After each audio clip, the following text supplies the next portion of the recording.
É importante a gente saber porque um cara chamado Maomé, que é justamente da tribo dos Coraixitas, este cara chamado Maomé vai ser um cara que vai levar a palavra de Deus. Só que quando eu digo que o Maomé leva a palavra de Deus, eu estou dizendo que o Maomé leva a palavra de Deus sem ser um dos líderes da cidade. Ele é da tribo dos Coraixitas, mas ele é um líder, ele é um membro da tribo dos Coraixitas do ramo pobre dos Coraixitas, não do ramo mais rico dos Coraixitas.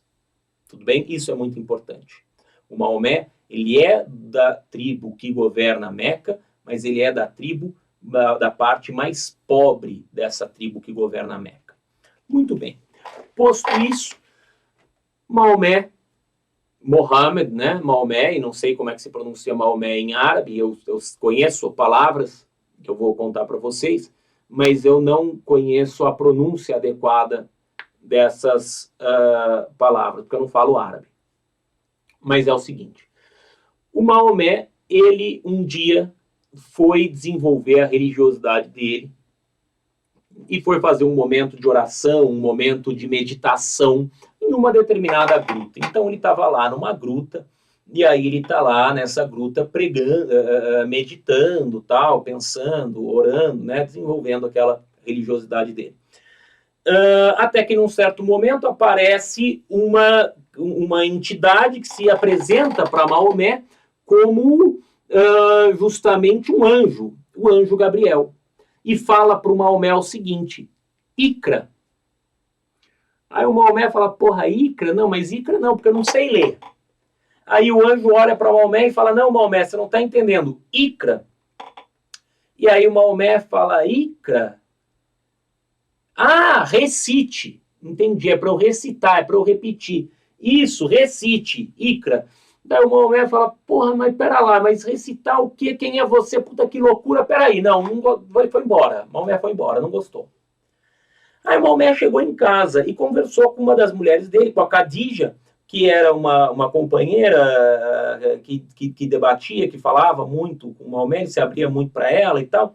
E ele vai olhar para a Khadija e vai falar, Khadija, você não sabe, cara, eu estava conversando, eu estava lá meditando na gruta, e aí de repente apareceu uma entidade que se colocou para mim como se fosse um anjo Gabriel, e pediu para eu recitar umas coisas e tal, eu fiquei meio cabreiro, que você acha que é isso aí?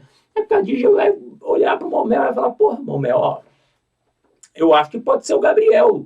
Como é que chama aquele Deus lá do povo do livro? Porque os muçulmanos, os árabes se referem aos judeus como o povo do livro, né? Por causa do Antigo Testamento. Aquele cara lá,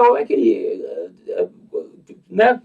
Como é que é que tinha um judeu lá, que apareceu um anjo? Fala, porra, pera lá, teve, né? Aquele filho daquele marceneiro. Lembra? O tal do Jesus, o tal, parece que o Jesus apareceu, o Gabriel falou com a Maria, né? Um negócio assim. Então, mas porra, era um marceneiro. Então, você é um comerciante. E você é chamado de Al-Amin, né? Al-Amin quer dizer o justo. Então, né?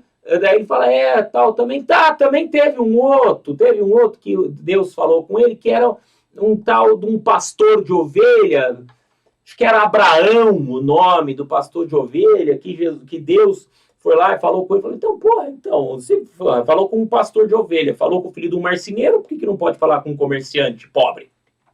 Né? Não tem essa. E aí o Maomé vai ficar, verdade, pode ser, hein? Tá bom, mas e aí, Maomé, o que ele falou? Ele falou, ele começou a falar que eu era descendente de Noé, desse Abraão aí, do Moisés, do Jesus, e aí eu fiquei meio assim, né, e achei melhor vir embora. Aí a Khadija fala, porra, Maomé, como é que você me dá uma dessa, nego? Como é que você vai embora? Eu falei, mas porque começou, fiquei... E tal, mas tudo bem. Passa um tempo, aparece de novo o Gabriel, aparece de novo para falar com o Maomé. E o Gabriel começa a falar com o Maomé, o anjo Gabriel começa a falar com o Maomé, e fala, vai Maomé, recita. E aí o Maomé começa a recitar. Só que a recitação é um negócio muito lindo, sonoramente, assim, musicalmente. É uma poesia enorme, né? É uma poesia que tem um ritmo, é uma pena que eu não falo árabe, mas é uma poesia, sempre que você vê os árabes rezando, sempre é meio que um negócio meio cantado, assim, né? E aí o Maomé vai recitando o Quran, né? Quran recitação, Quran, recitação, então e a recitação, al-Quran, vai sendo anotada, vai sendo escrita. Então, al-Quran, a recitação, vai sendo anotada. E é isso que a gente vai passar a chamar de Corão, ao-Corão, al-Quran, a recitação, né? Olha só que interessante. E aí a gente passa a ter, então, essa recitação sendo escrita, e o Maomé, né, vai recitando, as pessoas vão anotando, e a situação vai acontecendo e tal, até que chega num momento que a elite de Meca vai olhar para o Maomé e vai falar: Maomé, gato, desculpa, mas assim não vai dar, o que você está falando? Ele fala: não, então, é porque apareceu Gabriel aqui e eu tenho que trazer a palavra de Deus. Deus, os caras vão falar: mas qual Deus? Daí o Maomé vai dizer: o Deus. Al-Ilah, o Deus. Não é, né? Não é qual Deus, não, é o Deus. Ah, um Deus? É um Deus. Mas como assim um Deus? É, porra, um Deus. Não vários. Um. Al-Ilah. Daí os caras de Meca vão falar: ei, isso aqui não vai prestar. Por que não vai prestar? Porque se eu tenho um Deus e não tenho um monte de deuses, eu tenho um problema. Eu estou propondo uma nova ordem social. Eu estou propondo uma nova forma de pensar. Eu estou propondo uma nova forma de vida. E isso é altamente problemático. Então os caras de Meca vão olhar para Maomé e vão dizer: Maomé, mas o que você está pensando? O que você está falando? Maomé vai dizer o seguinte: ó, só há um Deus que é Alá, eu sou profeta desse Deus. A gente tem 5 pilares. 5 pilares, anota aí os 5 pilares. Anota aí os 5 pilares. O primeiro pilar é se manter, né, no caminho, na verdade, na tradição. O segundo pilar é a oração, aquela oração que se faz 5 vezes por dia, virado para Meca. O outro pilar é a doação aos pobres. Então, o primeiro caminho, a verdade, a tradição. O segundo, a doação aos pobres. O segundo, a oração. O terceiro, a doação aos pobres. Eu preciso doar para a minha comunidade. Eu preciso doar, né? Eu preciso ajudar a minha comunidade. O terceiro, o quarto, né? O quarto pilar seria o Hajj, que é a migração. Que migração? Todo muçulmano tem que, necessariamente, em algum momento da vida, ir a Meca. Assim como todo brasileiro, assim que puder, vai para a Disneylândia, né? O muçulmano, assim que puder, vai para Meca. Essa é a ideia, tá? Essa é a meta. Ah, mas professor, mas e se eu não tiver dinheiro? Como é que eu faço? Aí Allah vai saber que você não tem dinheiro e não vai te levar para Meca, vai te perdoar, vai dizer: porra, se o cara não tinha dinheiro para comer, vou esperar que vá a Meca, né? Então isso é o Hajj, né? Ir uma vez na vida a Meca, peregrinar, né? E o quinto pilar é o jejum. Eu preciso jejuar. Então, manter-me no caminho, na verdade, na tradição. Jejuar, a oração, a doação aos pobres e a peregrinação. São os 5 pilares. Não tem ordem, 1, 2, 3, 4, 5, tá? Eu que estou colocando o primeiro, segundo, terceiro, quarto e quinto aqui, porque é a ordem que me vem na cabeça. Mas é manter-se no caminho, na verdade, na tradição, ou seja, acreditar em Allah, em Deus, jejuar, peregrinar, orar e o que eu não falei ainda? Jejuar, orar, doar, manter-se no caminho, na verdade, na tradição e fazer a peregrinação, tá? Os 5 aí, eu acho que eu falei várias vezes, cada um deles, você volta a fita e vê se você anotou todos. Então, isso daqui são os pilares do islamismo. E aí, o muçulmano vai ter uma outra questão que é muito interessante, que eu acho muito interessante, que é a seguinte: o grande diabo. Quem é o grande diabo para o muçulmano? O grande diabo para o muçulmano é um cara que, presta atenção, o grande diabo para o muçulmano é um cara que te leva para fora do caminho da verdade e da tradição. É um cara que te desvia do islamismo. É um cara que te atrapalha. É um cara que te leva à tentação. Se vocês têm isso na cidade de vocês, mas você tem aqui no interior do estado de São Paulo, aqui em Campinas, onde eu estou, os jovens, os adolescentes, na verdade, consomem uma bebida chamada corote. Eu não sei se é comum onde você mora, mas o que é o corote? É uma pinga, vodka com gosto, que deve ter um gosto horroroso, mas é um negócio que vai te embriagar. E aí, se te embriaga, aí tem uma questão. Qual que é a questão? Para um muçulmano, você ficar embriagado é terrível. Porque se eu tenho que me manter no caminho, na verdade, na tradição,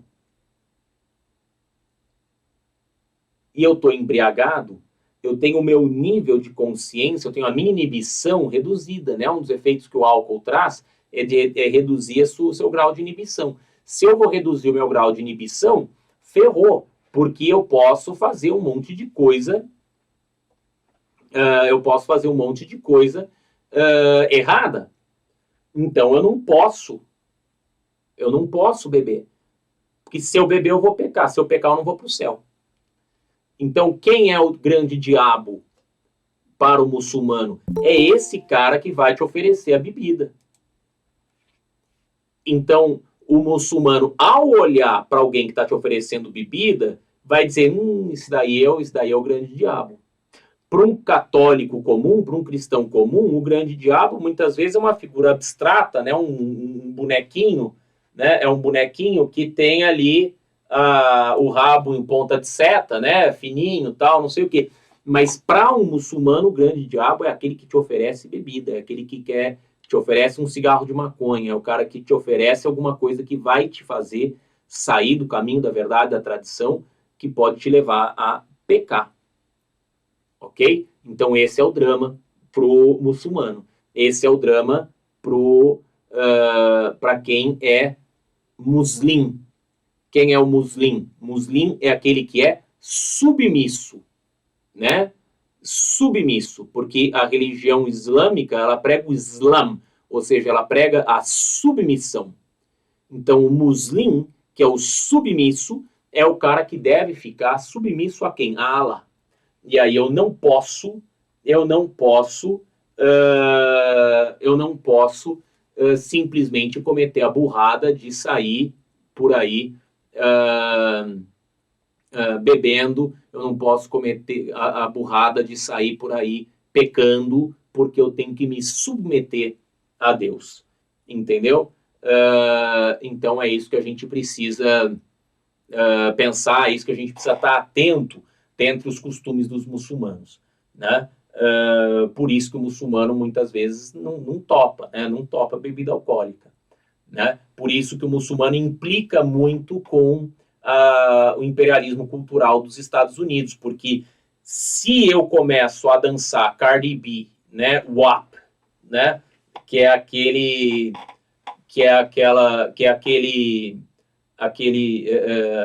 aquela música, né, da Cardi B, que é extremamente pornográfica, ele tá olhando e tá dizendo, escuta, opa, isso aqui não, hein? Isso daqui não pode, né? Mulher com mulher, mostrando o corpo e tal. A mulher tem que ser discreta no mundo muçulmano. Claro, muitas vezes essa discrição vai ser confundida com opressão, né? Mas a ideia é discrição, assim como no mundo